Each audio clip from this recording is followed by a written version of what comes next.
அவர் என்ன ஃபுல் சொத்து வசியத் பண்ணியிருந்தா கூட அநேகமா மேக்சிமம் 1/3 தான் வசியத்துக்காக கொடுப்போமே தவிர முழுவதும் வசியத்துக்கு நாம கொடுக்க மாட்டோம். இஸ்லாத்துடைய சட்டங்கள் எல்லாமே எப்படின்னு சொன்னா, முழுமையாக எல்லாமே இஸ்லாத்தை பின்பற்றக்கூடியவர்கள் இருந்தார்கள் என்றால் இஸ்லாமுடைய சட்டங்கள் முஸ்லிம்களுடைய வாழ்க்கைகளை அழகாக்கிவிடும். ஆண் மகனுக்கு எதுக்காக அதிகமா கொடுக்கறான்? சில பேர் சொல்லுவாங்க, இஸ்லாத்துல அநீதி பாருங்க, பெண்ணுக்கு பாதி ஆணுக்கு டபுள். உனக்கு புரியல. அல்லாஹ் தஆலா இஸ்லாத்துல பெண்கள் மீது யார் மீதும் செலவு செய்யணும்னு சொல்லி வைக்கவே இல்லை. கண்ணியம் நிறைந்த அல்லாஹ்வின் நல்லடியார்களே, இன்று நாம் 4வது சூரத்துன் நிசா ஆரம்பித்து 6இல் 5 பாகங்கள் ஓதி முடித்து விட்டோம். பல சட்டங்கள். நிசா என்றால் என்னங்க? பெண்கள். குர்ஆன்ல நான் பல தடவை சொல்லியிருக்கிறேன், இஸ்லாம்ல பெண்களுக்கு முக்கியத்துவம் இல்லை.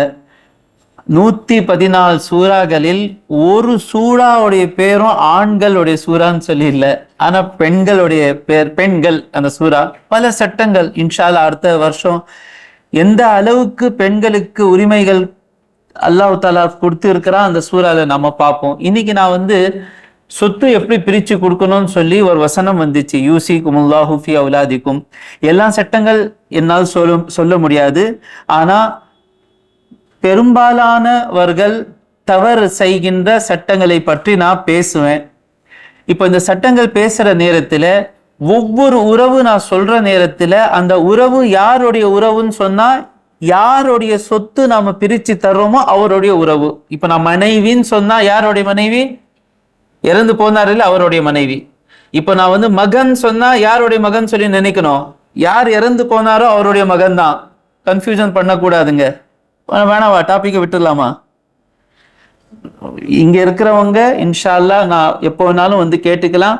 யூடியூப்ல அப்படி ஏதாவது கன்ஃபியூஷன் ஆயிடுச்சின்னு சொன்னா இன்ஷா அல்லாஹ் நம்பரோ அல்லது கமெண்ட்ல நீங்க போடுங்க, இன்ஷா அல்லாஹ் நாம எக்ஸ்பிளைன் பண்ணுவோம்.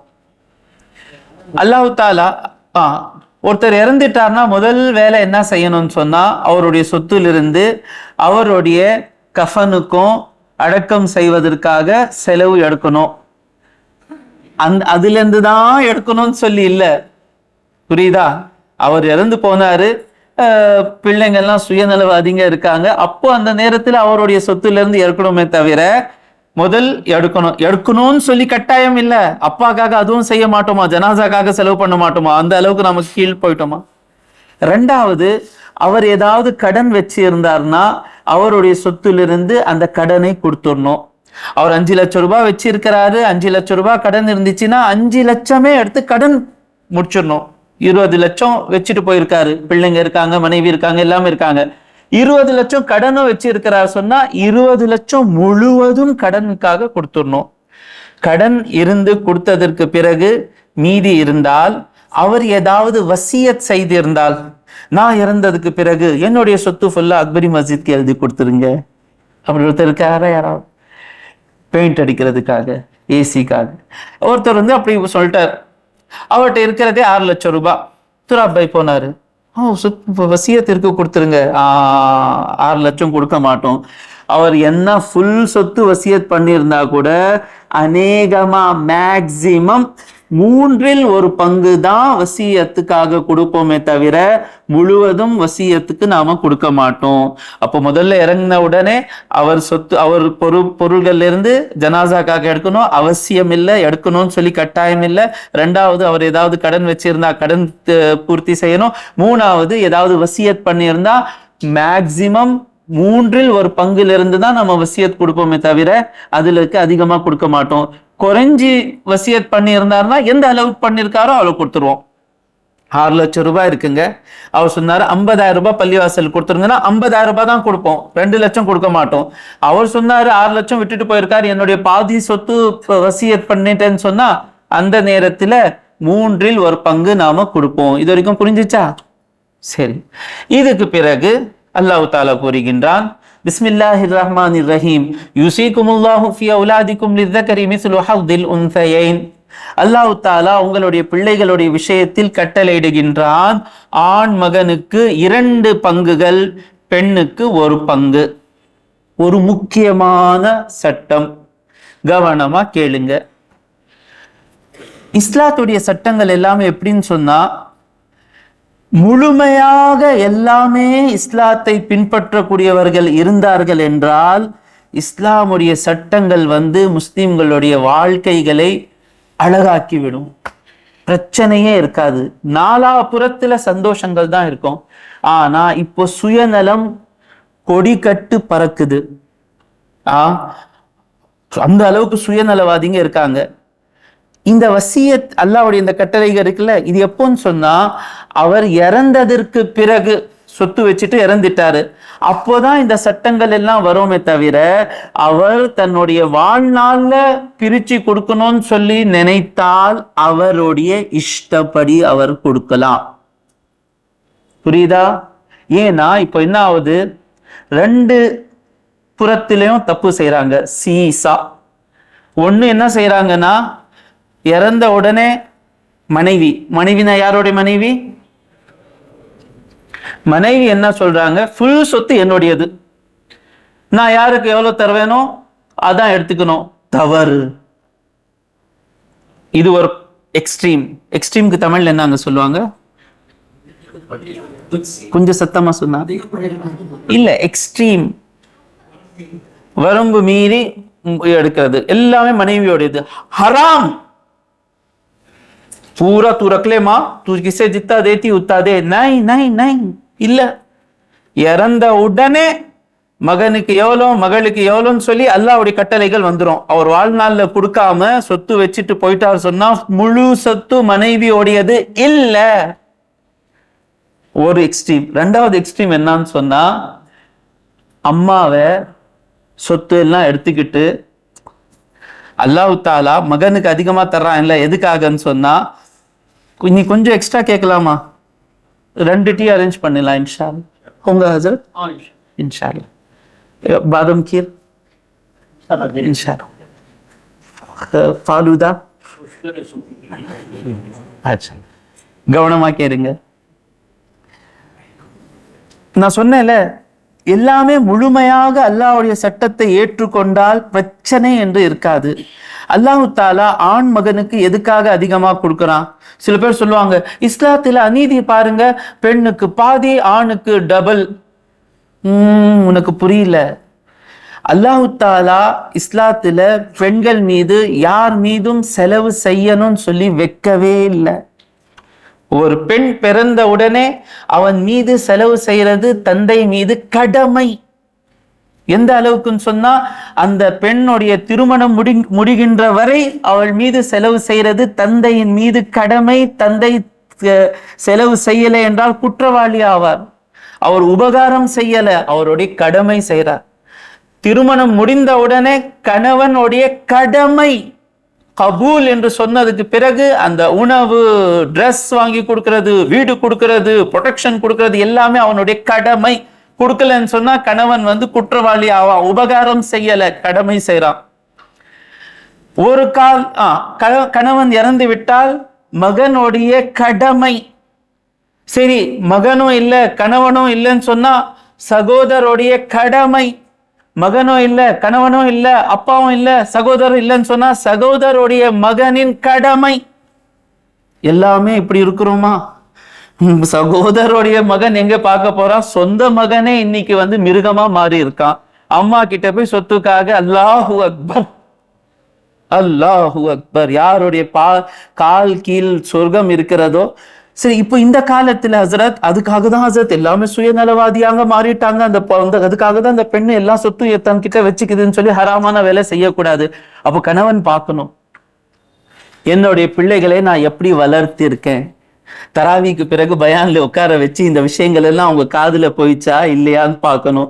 பிள்ளைகள் இரையச்சமுடன் இருக்கிறாங்கன்னா சரி விட்டுட்டு போகலாம், பிரச்சனை இல்லை. என் மகனுக்கு போனா அவன் உயிர் போனா கூட தன்னுடைய தாயை விட மாட்டான். தாயை எப்பவுமே தனியா விட மாட்டான். அவனுக்கு சந்தோஷமே அவனுடைய தாயோடைய காலடியில் உட்கார்ந்தான் அவனுடைய சந்தோஷம். அப்படிப்பட்ட பிள்ளைகளை விட்டுட்டு போனா பிரச்சனை இல்லை. ஆனா அப்படி இல்லையே, மாசம் கணக்குல கூட போய் தாய்க்கு பாக்குறதுக்கு நம்ம இடத்துல நேரம் இல்லை. ஒரு மாசம் ஆயிடுச்சு, அம்மாவுக்கு போய் பார்க்கறதுக்கு நேரம் இல்லை. போனா கூட ஏதாவது அம்மா கிட்ட வேலை வாங்குறதுக்காக தான் அம்மாவுக்கு கூப்பிடுறாங்க. அம்மா பிள்ளைங்களுக்கு கொஞ்சம் வேலை இருக்கு, கொஞ்சம் பார்த்துக்கிறதுக்காக வாங்க. அந்த மாதிரி மிருகங்களாக நம்ம மாறிட்டோம். அப்போ கணவன் என்ன செய்யணும்? பிள்ளைங்க எல்லாமே செல்ஃபிஷா இருக்காங்க. அப்போ அவர் மரணிக்கிறதுக்கு முன்னாலேயே தன்னுடைய மனைவிக்காக எவ்வளவு வேணாலும் கொடுத்துட்டு போகலாம். அல்லாட்ட விட்டு எந்த கேள்வியும் இல்லை. புரிஞ்சிச்சா? சமஜ்னா? அந்த மாதிரி சூழ்நிலை இருந்துச்சுன்னா தன்னுடைய வாழ்நாள்ல இப்போ இந்த வசனத்துல கூறப்பட்டதை போல கொடுக்கணும்னு சொல்லி அவசியம் இல்லை. அவருக்கு தெரியும் யார் எப்படி இருக்கிறாங்கன்னு சொல்லி. ஒரு பையனுக்கு கால் இல்லை, இன்னொரு பையன் நல்லா சம்பாதிச்சுட்டு இருக்கான், சரிப்பா இவனுக்கு நான் கொஞ்சம் அதிகமா கொடுத்துடுறேன். புரியுதாங்க? வாழ்நாள்ல கூட அப்படித்தானே செய்யறோம். ஒருத்தர் வாழ்க்கை ஃபுல்லா அவனுடைய ஹாஸ்பிட்டல் மேல செலவு செய்யறோம். நல்ல ஆரோக்கியத்துடன் இருக்கவங்க கேட்க முடியுமா? என்ன அப்பா அவருக்கு மட்டும் ஹாஸ்பிட்டலுக்கு செலவு பண்ற, நீனும் நோயாளியாக மாறிவிடும், உனக்காக செலவு பண்ணுன்னு சொல்லுவோம். அப்போ வாழ்நாள்ல எப்படி வேணாலும் நீதியாக நடந்து கொள்ள வேண்டும். கொடுக்கிற நேரத்துல அநியாயம் செய்யக்கூடாது. தவிர யாருக்கு எவ்வளவு தேவை இருக்குன்னு சொல்லி கொடுக்கலாம். மகள் இருக்கிறா, விதவி ஆயிடுச்சு. அப்போ அந்த நேரத்துல சரிப்பா இவங்களுக்கு எல்லாத்துக்கும் கணவன் இருக்காங்க, பாத்துக்குவாங்க. ஏன் பொண்ணுங்க ரோட்ல போய் மற்றவங்கள்ட்ட கேட்கணும். அப்போ இந்த பொண்ணுக்கு மட்டும் நான் நிறைய கொடுத்துட்றேன். அல்லாஹ்வை பயந்து நீதியாக நடந்து கொள்ள வேண்டும். இந்த சட்டங்கள் எல்லாம் எப்போன்னு சொன்னா அவர் மரணித்ததற்கு பிறகுதான் இந்த சட்டங்கள் வரும். அப்போ ஆண் குழந்தைக்கு எவ்வளோ? 2 பங்கு. பெண் குழந்தைக்கு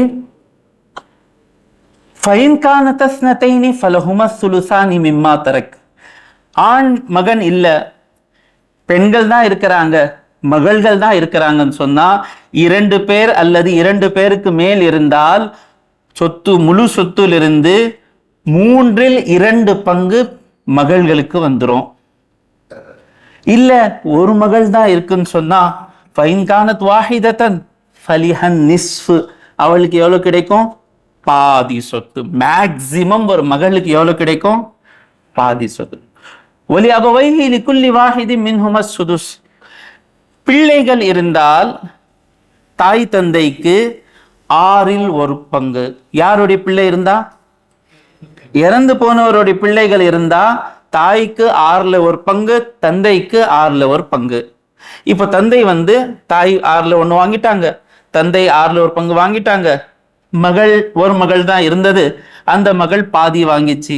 இப்ப மீதி எவ்வளவு இருக்கு? இன்னொரு 1/6 பங்கு இருக்கு. சொல்லுங்க, 6 लाख है, 6 லட்சம் இருக்கு. அப்பா எவ்வளவு வாங்கினாரு? 1 லட்சம். அம்மா எவ்வளவு வாங்கினாங்க? 1 லட்சம். மகள் எவ்வளவு வாங்கிச்சு? 3 லட்சம். பாதி 3 லட்சம். 3 1 1 எவ்வளவு ஆயிடுச்சு? 5 லட்சம் ஆயிடுச்சு. பெண்களுக்கு போகுதா சட்டங்கள் இது? அந்த 1 லட்சம் மீதி இருக்குல்ல, அது யாருக்கு போயிடும்? மீதி இருக்கிறது ஃபுல்லா யாருக்கு போயிடும்? தந்தைக்கு போயிடும். மகன் இல்லை என்றால் மீதி இருக்கிற சொத்து யாருக்கு போகும்? தந்தைக்கு போகும். யாருடைய தந்தைங்க? இறந்து போனவருடைய தந்தை. இது வரைக்கும் புரிஞ்சிச்சா? இப்போ கணவன் மனைவி, இறந்தவங்களுக்கு பிள்ளைகள் இல்லை என்றால் கணவனுக்கு மேக்சிமம் எவ்வளவு கிடைக்கும்? பாதி தான். அதனால என் சொத்து ஃபுல்லா மனைவிக்கு பேர்ல கொடுத்துடுறேன்னு சொன்னா அப்புறமா எல்லாமே எங்கேயோ போயிடும். அதே மாதிரி மனைவியோட சொத்துல கணவனுக்கு மேக்சிமம் எவ்வளவு கிடைக்கும்? பாதி சொத்து தான். எப்போ அந்த அம்மாக்கு குழந்தைங்க இல்லைன்னு சொன்னா, இந்த கணவன் இல்ல, உதாரணத்துக்கு அவங்க முதல் கல்யாணம் முடிச்சிருந்தாங்க, அந்த கல்யாணத்துல அவங்களுக்கு ஒரு மகன் ஒரு மகள் பிறந்தாங்க. அதுக்கு பிறகு அந்த கணவன் இறந்துட்டாரு. இப்போ இந்த கணவனுடன் திருமணம் முடிச்சாங்க. இந்த கணவனுடன் இவருக்கு பிள்ளை பிறக்கல. இப்போ அவர் இறந்து போறாங்க. அப்போ அந்த அம்மாவுக்கு பிள்ளை இருக்கா இல்லையா? இருக்காங்க. அப்போ அந்த இறந்து போனவங்களுக்கு பிள்ளை இருந்தால் கணவனுக்கு 4/1 பங்கு எவ்வளவு கிடைக்கும்? 25%. அந்த கணவனுடைய பிள்ளைகள் இருந்தாலும் சரி, இல்ல அந்த இறந்து போன பெண்ணுடைய முதல் கணவனுடைய பிள்ளைகள் இருந்தாலும் சரி, பிள்ளைகள் இருந்தால் கணவனுக்கு 4/1 பங்கு, பிள்ளைகள் இல்லை என்றால் கணவனுக்கு பாதி. மனைவி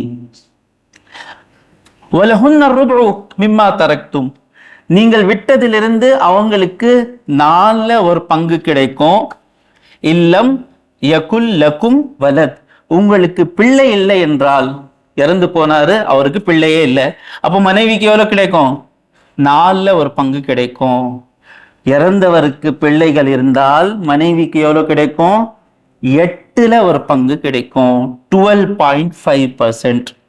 என்னங்க மனைவிக்கு அவ்வளவு குறைவா கிடைக்கிறது? இது இஸ்லாம்.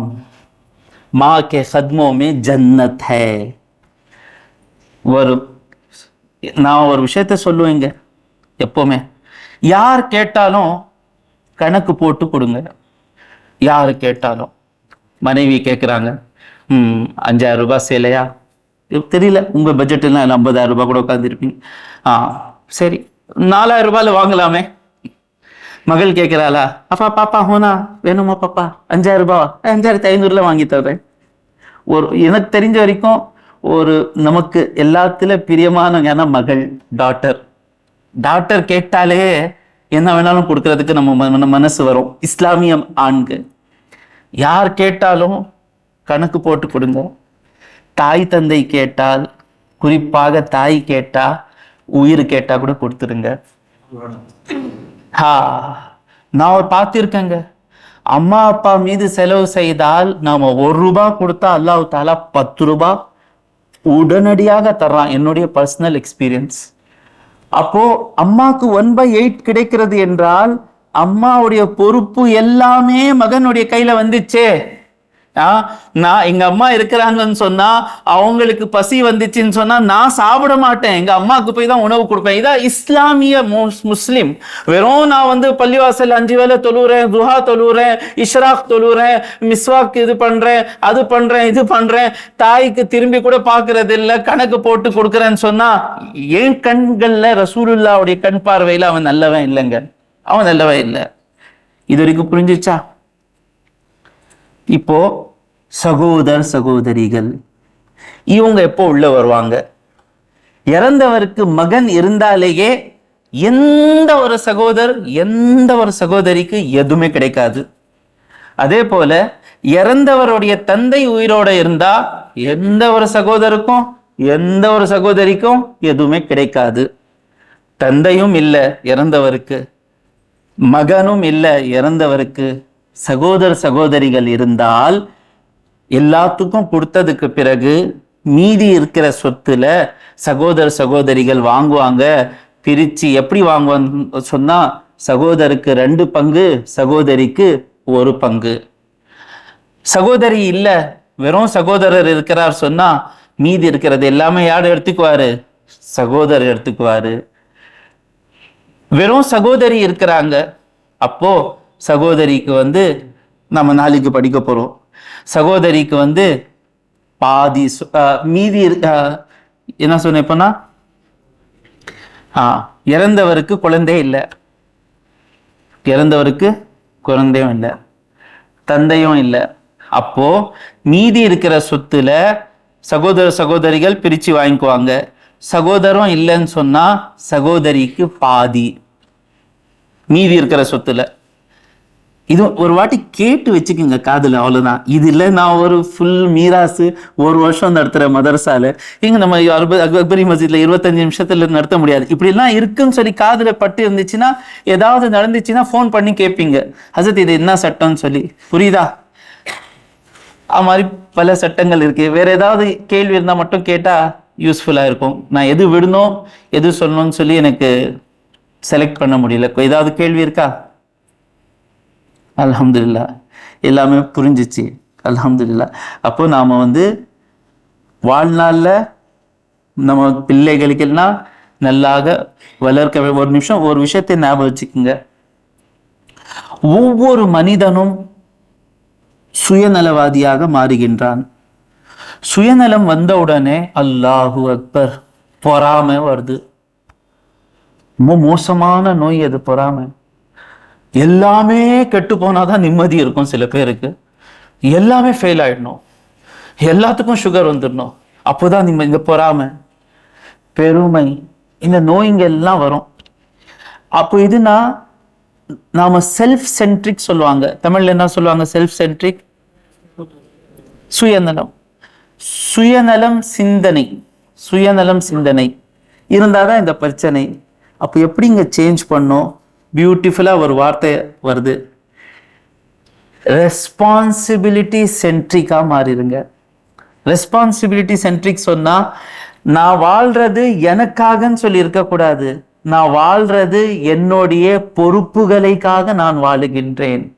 நான் வந்தா என்னுடைய பொறுப்பு என்ன, காலையில எழுந்தா என்னுடைய பொறுப்பு என்ன, மனைவிக்கு நான் செய்யணும், பிள்ளைங்களுக்கு நான் செய்யணும், இங்க தராவி தொழுவைக்கணும், பயான் செய்யணும், இவங்கள்ட்ட இருந்து பாராட்டு எக்ஸ்பெக்ட் பண்றதே என்னோட தீனே வேஸ்ட் ஆயிடும், இவங்க சொல்றதை வச்சு நான் மனசு எனக்கு கஷ்டமாயிடுச்சு, நான் என் தீனு போயிடும். தன்னுடைய பொறுப்புகள் பாருங்க. வாழ்க்கை நம்ம பார்த்திருக்கோம். சில பேர் அந்த இறந்தது பிறகு நாம சொல்லுவோம் ஜென்டில்மேன், அவர் சொல்லுவோம். யாரை பற்றி சொல்லுவோம் தெரியுமா? தன்னுடைய பொறுப்புகளுக்காக யார் வாழுகின்றாரோ அவர்னால யாருக்கும் பிரச்சனை வராது. அவர் எங்க இருக்கார் கூட கண்ணுக்கு தெரியாது. பள்ளிவாசலுக்கு வந்தா தேடணும் எங்கே உட்கார்ந்துட்டு இருக்காரு சொல்லி. அவருக்கு ஃபேமஸ் ஆகணும்னு சொல்லி இருக்காது, அவருக்கு பேர் வரணும்னு சொல்லி இருக்காது, நிக்கா மஜ்லிஸ்ல லெட்ஜர்ல என்னோட சாட்சியாளர் நான் தான் வரணும்னு சொல்லி அந்த ஆசை இருக்காது, திருமணம்ல மேடை விழுந்தா கூட மேடையில ஏறணும்னு சொல்லி ஆசை இருக்காது, ஃபசாது பண்ண மாட்டார். யாரு? தன்னுடைய பொறுப்புகளுக்காக வாழுகின்றவன். இது மைண்ட் செட் சேஞ்ச் பண்ணிருங்க.